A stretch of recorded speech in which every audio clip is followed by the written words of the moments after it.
So, in case you've lost track of the plot so far, James Bond is investigating a horse breeder who has a horse that goes really fast, and he's going down into his lab where he's got horse drugs for his horse that are controlled by a computer microchip. But he's investigating this guy because the Russians have a computer chip that is immune to electromagnetic pulses. So therefore, we're finding somebody who's cheating at horse races. Oh, they know he's a spy, because of course they do. He's the worst spy ever. So Max basically Googles Bond and figures out he's an agent. The next day, Zoran decides it's time to kill Bond because he's figured out that Bond is Bond. Why is that information so readily available? Check out Mr. Wargames, the Spy Network website. Like, oh yeah, that's James Bond. He's a spy. That's some Drax level stuff right there. So let's take a moment to observe this needle being inserted into the writing crop.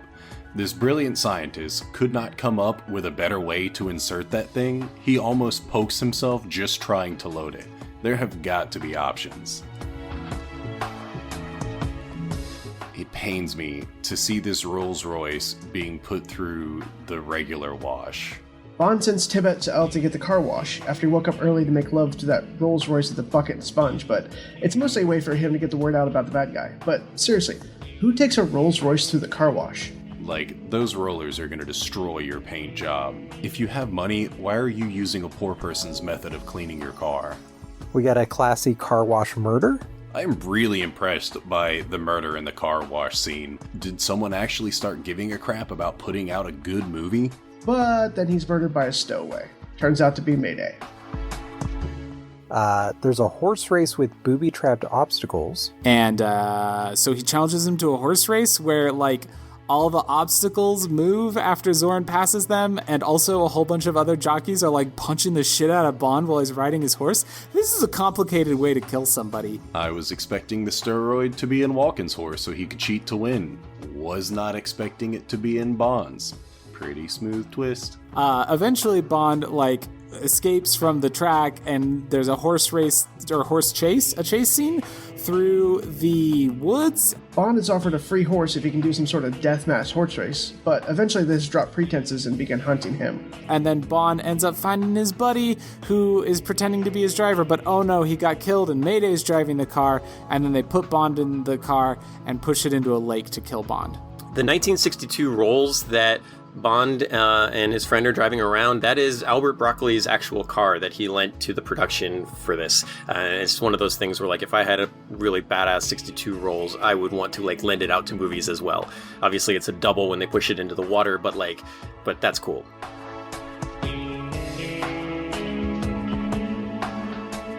He rides up on the Rolls, but Tibbet is dead. Womp womp. Bond's then knocked out, and Mayday manhandles the car into a lake. As Mayday pushes the car into the lake, I realize we have not seen Q Branch at all, and we're 53 minutes deep. And now I'm genuinely wondering, how is Bond going to get out of this? You know it's James Bond. Just kill him. Just shoot him with a bullet. Because you know what he's going to do? He's going to break out of that car, and then he's going to siphon oxygen off of the tires of the car in order to stay alive and hidden under the water, because he's James Bond. The sinking car in the lake is, I think, one of the coolest death traps because it feels real and it's like, oh shit, what would you do in that situation? Bond wakes up in the water and sucks the air out of a tire, where Zoran and Mayday decide that 2 minutes is enough for someone to drown, especially a trained secret agent. Of course he escapes, and he can't come to the surface because the villains are still there and they'll just shoot him, which it's kind of weird that they didn't shoot him already, but that's kind of a common theme in these movies. But so he stays underwater and he's inhaling air from the tires somehow. I don't know if that's actually possible, but it was kind of clever. That always kind of stuck with me when I was a kid. I was like, oh, if I ever get stuck in a sinking car, I'll just, breathe air out of the tires, like as if that's like an easy thing to do. Oh, and General Gogol comes up to the racetrack and is like, yo, you can't just leave the KGB. And Zoran says, yeah, don't care. We get the first cinematic appearance of Dolph Lundgren. He is in the background, very fuzzy, as one of General Gogol's bodyguards when they go in to hassle Christopher Walken about something. Oh, Dolph Lundgren is there, setting up his comeback in the Rocky movies. Lundgren came to the States to be Grace Jones's bodyguard in real life. They ended up actually dating for 4 years, and when he was hanging around on the set of the show, they were like, well, why don't you stand in and be an extra? And so he stands in, and we get to see him in the background of this movie, which is kind of cool. Also, we have some weird Rocky IV parallels. The horses are being injected with steroids. Ivan Drago is being injected with steroids in Rocky IV. That's kind of cool.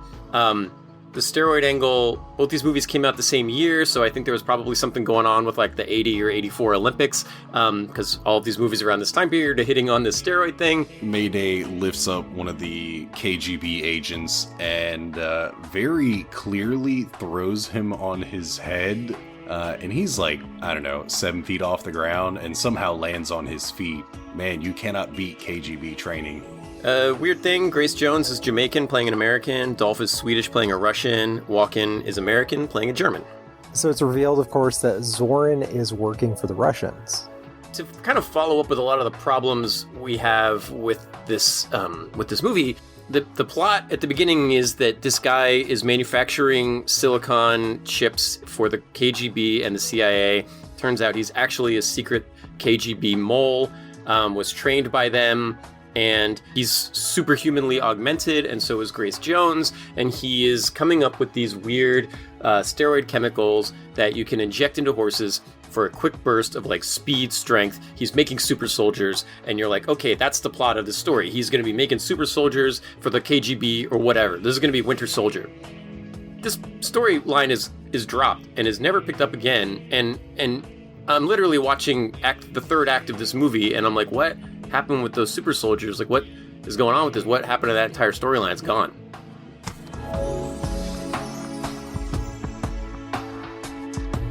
Head to San Francisco, where Max Zorin is meeting with a bunch of other microchip manufacturers and basically being like, hey, you know how Silicon Valley sucks? Let's destroy it, and then we'll be the ones making all the microchips. So we're like an hour into the movie, and we finally get what Max Zorin's plan is he's going to wipe out Silicon Valley.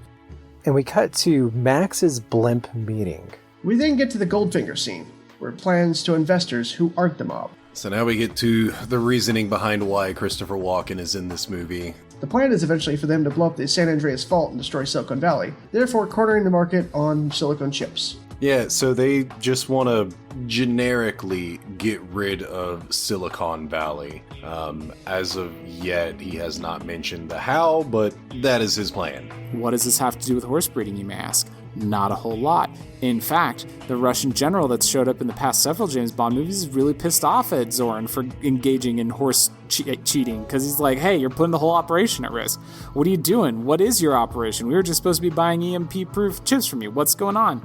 This entire scene is amazing to me. He gives this great speech, and his plan is to control Silicon Valley. He even has like one of Goldfinger's like pop-up model cities to kind of show his big plan. Project Main Strike. And of course there is one guy who doesn't want to participate, so they chuck him in the San Francisco Bay. Would you mind waiting outside? Zorin says before having Mayday escort him to the trapdoor. Oh, and they are on a blimp, because that doesn't scream supervillain.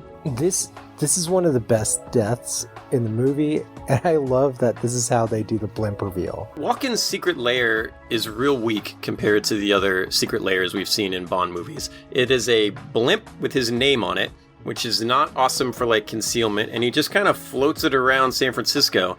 It's got like an escape hatch that he can drop people into San Francisco Bay, which, like everything else in this movie, sounds like it's a lot more exciting and cool and fun than it is. They just kind of dump him out, and it's not really all that exciting. And then the blimp just kind of slowly goes around. He somehow manages to kidnap a woman off of the ground in his blimp, which is pretty impressive. But there doesn't seem to be anything special about this blimp. There's nothing about this blimp that separates it from the blimp in like Last Crusade or like the Goodyear blimp. Nothing about this doesn't do anything interesting. It doesn't have any weaponry. It just it gets taken down by like bad cabling.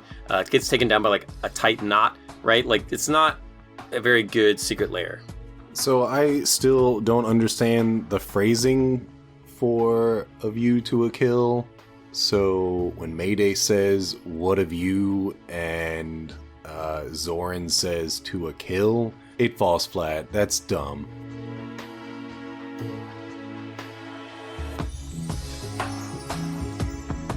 Bond flies to San Francisco, where he meets with Jack Lee of the CIA. Bond meets up with Not Felix later at the San Francisco wharf, and they discuss sneaking onto a drilling rig, where Bond is almost sucked into one of the pumps. What's Felix up to lately? We haven't seen him in a few movies. Is he okay? This oil pumping station Zoran is operating out of seems suspiciously close to land. It's connected by a dock or pier that you can just walk on. Is that safe or normal? But turns out there was a Soviet team also there spying, and one of them's caught and then tossed in that same pump, with the girl getting away. So they're investigating, and Bond's investigating, and he finds out that there's a oil rig that is suspicious. And so he goes scuba diving! God damn it, why always the scuba diving? Zoran commands this operator go to full power right now because he doesn't want delays in main strike. But wouldn't running brand new equipment at full capacity cause delays in your plans? You got a high IQ, but you ain't smart. Thankfully, we don't have to see much of the scuba diving. Bond just goes, he finds out what's going on, Zoran's killing people. But there's a woman there who's also scuba diving, and she's recording everything on a tape deck. Now, this was originally supposed to be Triple X from The Spy Who Loved Me, but Barbara Bach didn't want to come back, so they just made up some girl. So Zoran's men capture this dude with the bomb, and they really trust this guy. Just like, hey, defuse your own bomb that you came here to plant to blow this up, as opposed to blowing yourself up and dying for your cause, which is totally what we would do in the same situation. And now they're stressing the new equipment even further by running a body through it. Okay, a lot of stuff happens that's really difficult to follow, but eventually we meet Pola Ivanova. She is a scuba diving KGB ballerina who drives a vet and has a Russian sauna in her hotel room and used to go out with James Bond, or at least hooked up with him once. Awesome. Man, that Russian agent has a nice sports car. In theory, this is cool. This is an awesome setup. Something cool is going to happen with this. We're going to do something interesting with this. This character sounds really interesting and amazing. She shows up for one scene. They have a little bit of banter. They hook up. He steals a tape from her, and she is never seen or heard from again. So this movie has kind of changed format for the better. Normally the movie starts off with Bond and some chick interacting in a completely inconsequential way, and this movie kind of gets right into it. So now we're at the point where Pola and Bond are in the tub, which is pretty cool because he's apparently known her for a while. There's just a little bit of exposition. So rather than having a wasteful scene in the beginning, I like that they kind of move that to the middle and the person now has history. I gotta admit, that Japanese spa looks like a good time. So Bond catches up with her, and it turns out she's an old Russian agent that he had a previous fling with. So they do some hot tubbing, they listen to some music. She tries to sneak away with the tape, but it turns out Bond stole the tape, and now he knows that whatever Zoran's plan is, it's happening in 3 days. And Bond pulls some sleight of hand, stealing the tape that she recorded. And then she leaves Bond, because she thinks she pulled one up on him. Bond switches the tapes, but they kind of had me going with that fake out. General Gogol looks like a buffoon in the reveal scene. The thread is just completely dropped, like so many in the story, and it just seems so much potential here, right? That the concept, the storyboard, the concept for this movie is good, and it doesn't execute on any of the cool things that it has planned.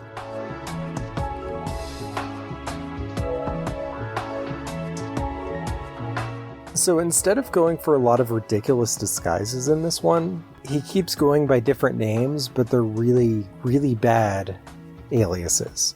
Bond fakes being a journalist with yet another fake name that I'm not going to even mention. The name's Stalk, James Stalk.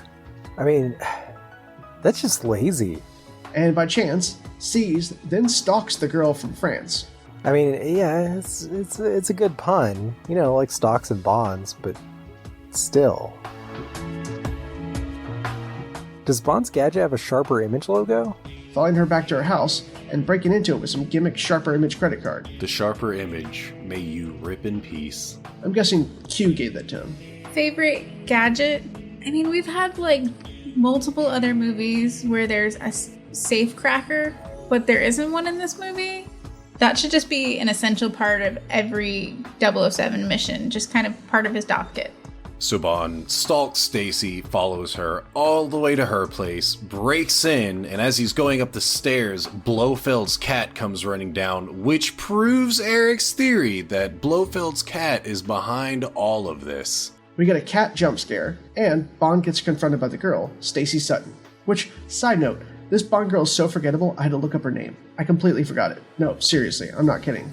Bond, once again, being a creeper. Bond was about to pull the same shower shenanigan stunt with Stacy that he did with Andrea in The Man with the Golden Gun. But this time, she's armed. Favorite henchman, ally, or love interest? I know I should say Stacy, but I really can't get past the fact that she looks just like Hilary Duff in 90% of the scenes, and that all she does is whine and complain the entire time. I really like Stacy Sutton as a character. I like that she's not willing to be bought off by Zorin. I wish more people had this kind of conviction in real life. James! James! Don't forget me, James! Zorin also sent a team to go after her, and Bond takes her shotgun, leveling out every way. Nope, that's rock salt. That's not a shotgun. Sorry. So it's gonna hurt, but I think that's the only Bond movie where Bond doesn't shoot anyone to death with a gun. I mean, he killed some people for the flare earlier, but the last movie had like 4 headshots in a row. But this one, nah. Pratfalls and folly for everybody. Back in Moonraker, Bond didn't give a crap about irreplaceable vases, but her grandfather's remains are somehow valuable. Bond makes her a dinner, stays the night with no nookie, and the next day to discuss their options with CIA agent Not Felix, who was murdered the same way as Tibbet. Sorry, Chuck. So it might have taken 14 movies, but I really like this scene where Bond tucks her in and then like stays awake with a shotgun to protect her instead of, just sleeping with her. That Apple IIc is not what I was expecting to see just chilling in some chick's bedroom.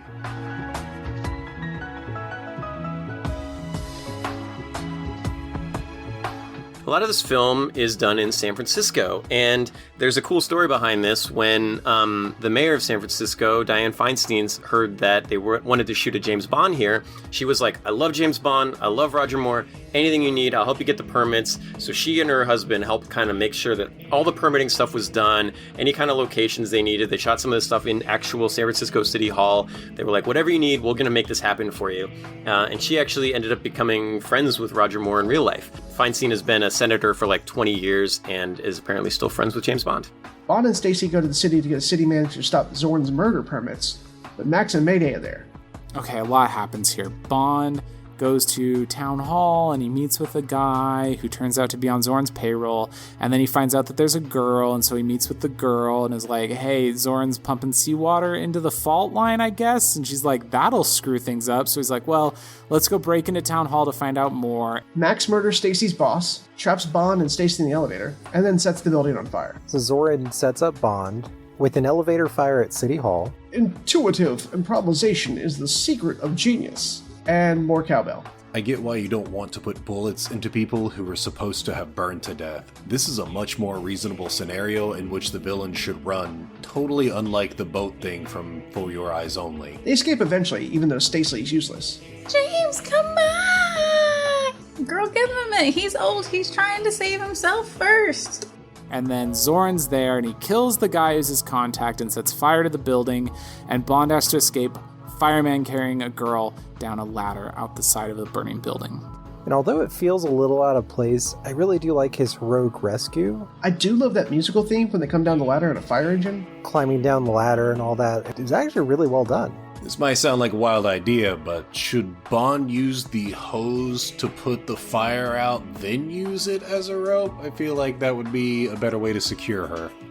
What I like about this is Bond saving someone from a burning building is a very, mundane but heroic thing for James Bond to do. It's kind of neat. It's kind of grounded. But Bond is going to be arrested because the cops got there to the dead body when they were escaping the fire. How? No clue, but Bond gets away from the sergeant, and this leads to an hilarious chase through the streets of San Francisco, and a fire truck, and some Blues Brothers-style cop cars. Which then it makes sense why they followed up with him stealing a fire truck and getting into a high-speed chase through the streets of San Francisco in a fire truck. But then, of course, after saving the day, Bond just ups and steals a fire truck from the scene of a fire. that kind of undoes all the goodwill we had going for him there.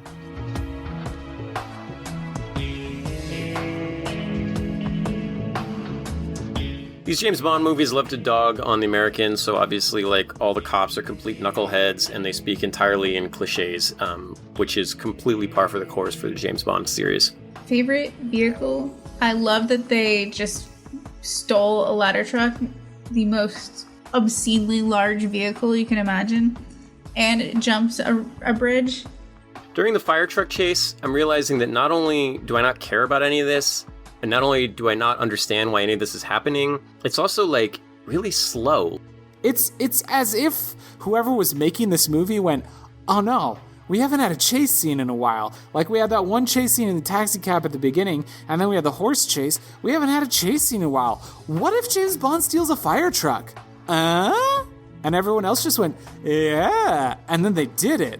My only question is, they drove pretty far into the next day. Did they have to fill up at any point? If so, that had to be, like, super awkward. Like, there's no stakes. We're driving around in a fire truck, right? Like, going back to this again, like, James Bond chasing cops around, being, like, in a chase in a fire truck seems like it could be fun, right?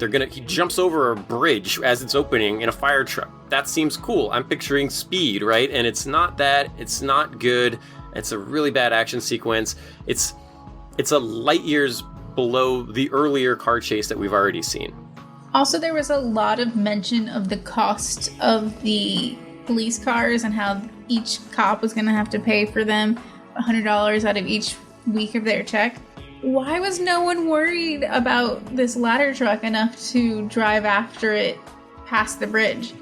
I mean, I'm assuming a ladder truck is a heck of a lot more expensive than a, cop car.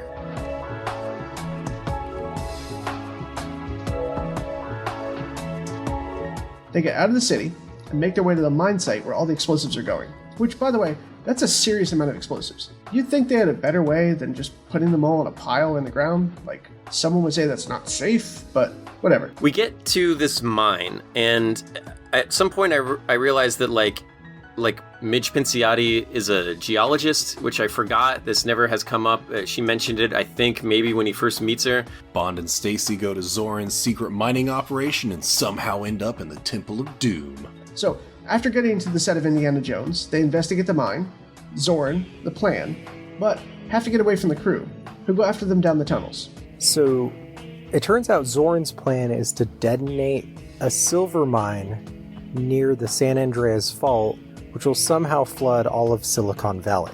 So Bond and the girl sneak into this supposedly abandoned mine that's really, really busy and has a ton of explosives. Turns out that this is Zoran's plan, is that it's under a lake, so he's going to... I don't really understand his plan. I think he's... I don't know. He's causing water to go into the fault lines, and it's gonna make Silicon Valley sink, basically, but I don't quite understand how any of it works the way it does. So we get the actual plan here, and it has nothing to do with horse steroids or breeding horses or any of the stuff that we've been following so far. Christopher Walken is going to sink a lake into the San Andreas Fault, which is going to create the Big One earthquake, which is going to sink Silicon Valley into the ground. Okay, it's going to flood Silicon Valley. Great. I think I'm on board with this. But ultimately, they get caught, and then Zoran's like, well, listen, James Bond is running around in this mine. A whole lot of workers are in this mine. Mayday's in this mine. But my whole plan is to blow up this mine, so I'm just gonna do it now. So he sets off the explosives. Mayday and the rest of Charlie's Angels go after him, but Max is a psychopath and chooses to blow up the tunnel and gun down every worker still there. And then he, grabs a machine gun and starts gunning down his mine workers who are trying to escape from the, flood that's going to murder them anyway, but he's shooting them with a machine gun first and cackling about it, and anyone who gets close to escaping, he just kills along the way. Not the best kill, but the worst kill was the 2 minutes of just mowing down workers with an Uzi. The people already half drowning, and there's a giant bomb underneath the ground that's going off in 5 minutes, but seriously, you needed to put a bullet in all of them? It's dark. I'm not surprised Zoran would kill the mine workers, but I am pretty surprised he'd killed Mayday. Because he's a crazy concentration camp baby. For this, I just have to change it to least favorite villain moment. Zoran in the mine when he goes to town just killing all of the miners and his own employees. I get it that he is a cold-hearted Nazi experiment, but as a viewer, did I really have to sit through 2 minutes of just sheer horror and disgust as he just laughs as he murders people? One of the reasons why Roger Moore cites that he hates this movie is that it's too violent. I don't think that's the case. I don't think that is why this movie sucks. This movie sucks because when, like, in theory, the idea of Christopher Walken is going to start an earthquake to destroy Silicon Valley.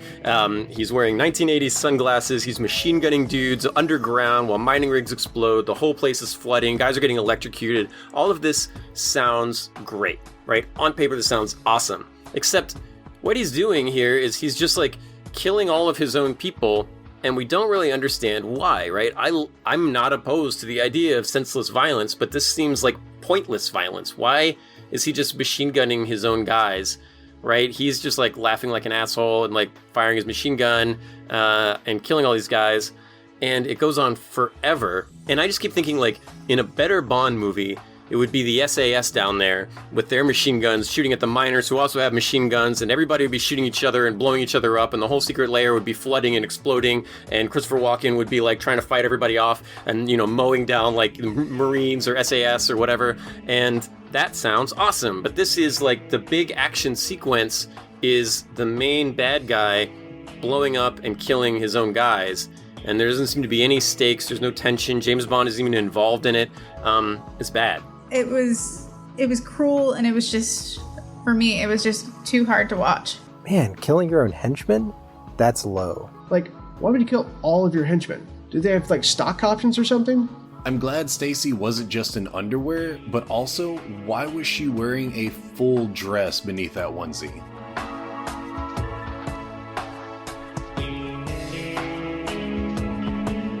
Favorite kill?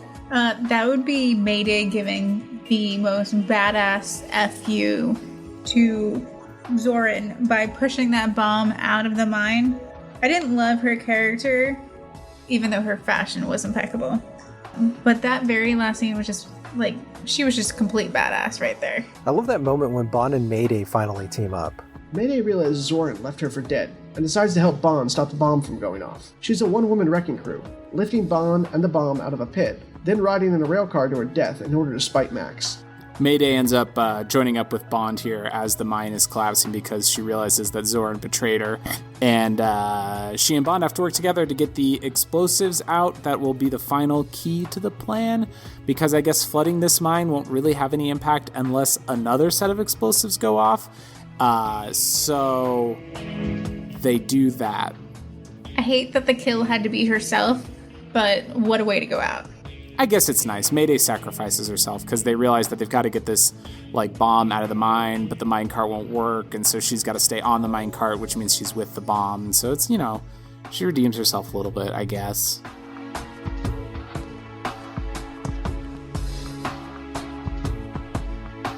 Zorin, his escape plan after blowing up the mine is to escape in a giant blimp with his name on the side of it. They do escape in a pretty cool blimp house, though. I actually really like this final blimp. The fact that, I mean, it's kind of absurd and it's compact, but also instead of just lifting up the trailer, there's actually another structure inside of it that comes out. Zorin's getaway blimp is the greatest thing. Zorin's trying to make a getaway in a blimp. And go to look from their view to a kill. Coolest vehicle in this whole movie. Except not really, because he comes back and he kidnaps the girl for some reason.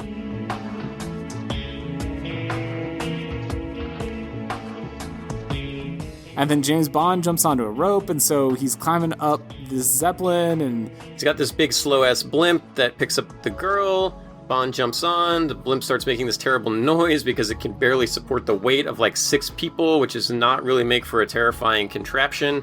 Flies around a little bit, racks James Bond's balls on like an antenna somehow, and then they try to squish him against the Golden Gate Bridge. The blimp just kind of like floats near the bridge and hopes that like he'll bump into it and maybe fall. Instead, he grabs on the boat. The blimp is going so slowly that James Bond has time to grab onto the side of the Golden Gate Bridge and then wrap the guide rope around and tie a really awesome knot, right? James Bond's he was a sailor. He knows some good knots, ties a good knot, and the blimp cannot escape the power of this rope with like a hitch knot on it. And the mooring rope gets tied up. Walken starts demanding more power, more cowbell, but the dumb blimp can't handle it. It splits apart. There's a whole fight scene through San Francisco, but ultimately Zorin tries to smush him on the side of the Golden Gate Bridge. But Bond catches up with Stacy, who's kidnapped in a drive-by of Tiny Blimp, but Bond holds on for dear life, almost hitting the Trans-American building, eventually tying the blimp to the Golden Gate Bridge. Side note, they reused some of the same footage of a ship going under the bridge more than once. Yes, I was bored enough to watch the background video. Bond ties the Zeppelin to the Golden Gate Bridge, gets the girl out of it, and then the Zeppelin explodes, naturally. It's dumb, but it's fun. The entire Golden Gate Bridge action scene is actually really well done. So the blimp gets stuck, and Zorin's like, more power. And I kind of like that this is something that has prevailed throughout the entire film. He is always just about going all in.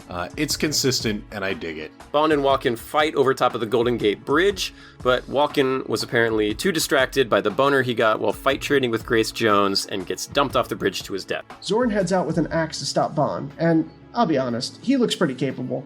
But eventually he's tossed to his death. And I love that the old Nazi scientist guy gets his due. Mad scientist, air quote, father, is distraught and gets some of that leftover dynamite out of the rear wall. Instead of a gun or anything. So right before Zorin dies, it's just kind of a really weird scene, but it is something that I really love. He laughs before dying, and I do like that he was just psychotic. You're wondering if he's just maybe over aggressive or whatever throughout the entire film. I feel like there's a lot of ambiguity, but in this moment you realize this guy really truly is just plain psychotic. But Bond cuts the cable to the blimp, making Daddy Scarebucks drop the explosive, blowing up the blimp and leaving Bond and Stacy stranded at the top of the bridge. That's a long way down in dress shoes. Regardless of all that, Stacy has one redeeming quality, and that is her amazing shoes. These shoes survive a fire in an elevator, a flood, gripping to the side of the Golden Gate Bridge, tons and tons of walking, and she wears them for like 2 days straight, so they're comfortable.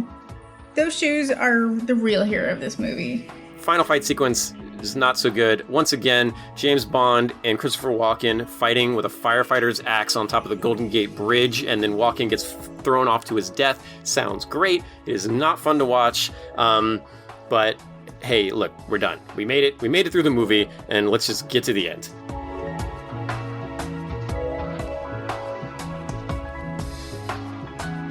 At the end of the movie, and the end of Roger Moore's entry, General Gogol tries to give Bond the Order of Lenin. I do like at the end of this movie that Russia gives James Bond an honorary award that's never been given to a non-Russian before because he saved Silicon Valley, and M's like, why? Why do you care about Silicon Valley? And he's like, that's where we get all our technology from, buddy. That's kind of cute. Bond gets the Order of Lenin, which is cool. I'm not sure a double agent would be allowed to accept that. Whatever. And there's a great line where M says, I would have expected the KGB to celebrate if Silicon Valley had been destroyed. And the KGB says, on the contrary, Admiral, where would Russian research be without it? That's very topical stuff, even in 2020. And then, of course, they're like, oh, but we don't know where Bond is. We can't give him the award. The movie ends once again with Bond and a girl, not on a boat, but this time Q being a creeper with his robo-dog. Meanwhile, cut to San Francisco, where Q has rented a Winnebago and sent his K9 robot spying into the Bond girl's house to find James in the shower. Yeah, then we get the prerequisite James Bond ends the movie on top of a girl sequence where they're like, where's Bond now? We smash cut to an empty cat food bowl labeled pussy because great, oh yeah, we haven't done that yet. At least it's not like the name of the female protagonist this time. Anyway, Q is a solid creep, tracking down Bond in a house they already knew him to be at. Like, you had to find him. For reasons that are entirely unclear to me. Anyway, he uses a little tiny Johnny Five robot. And the movie actually ends with an aerial shot of the Golden Gate Bridge as the credits play, leaving the series with Bond literally thrown in the towel and Moneypenny crying. So Bond and the girl in the shower. It's not a boat, unless you consider it like had like a bathtub part to the shot at the bottom, then maybe that's like a boat in a house, not like a houseboat, but it's like it is the boat of the house. There's so many shots of the Golden Gate Bridge in this movie. I feel like they were way too excited about that. I mean, I imagine they were probably like, well, we're already spending this much money. We might as well use it as much as we can. Also, if you watch the entire credits, Bollinger Champagne was thanked. So maybe the champagne at the French party was that? And then we're kind of done.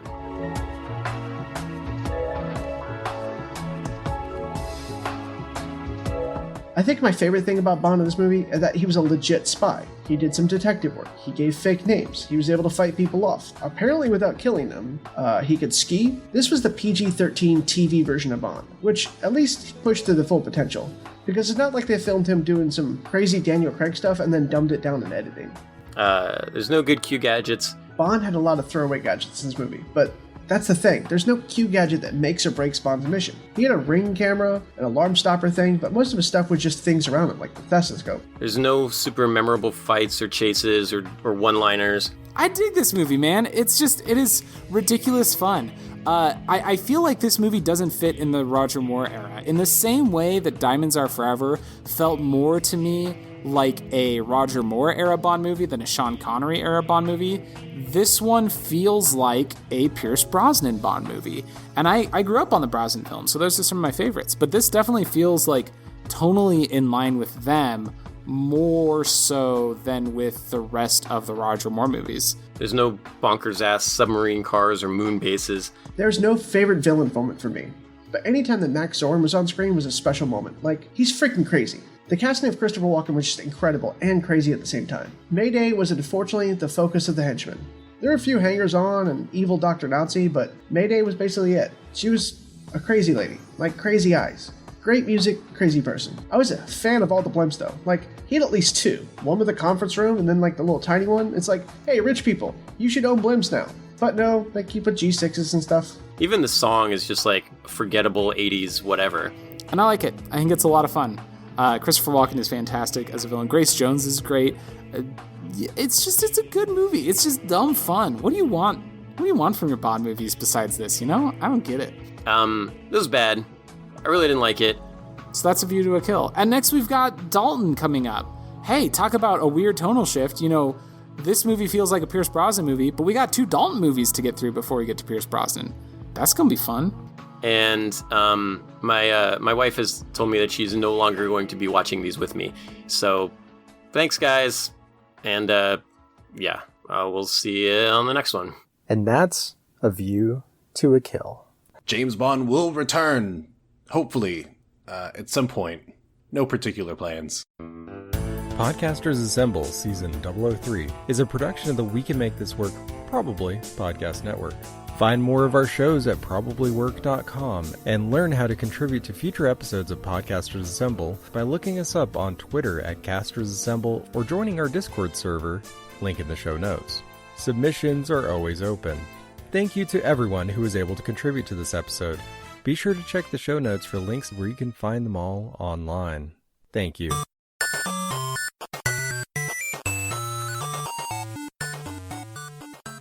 This has been a presentation of the We Can Make This Work Probably Network. Follow us on Twitter at Probably Work for more of our questionable content. Also, we have a website called probablywork.com.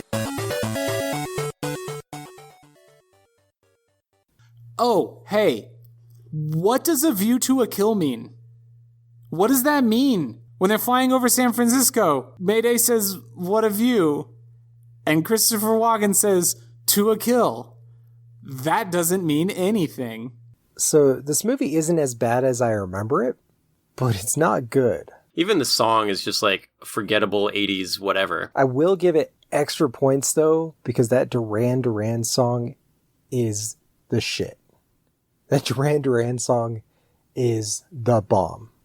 That Duran Duran song is awesome. Let me make sure that's not my dog.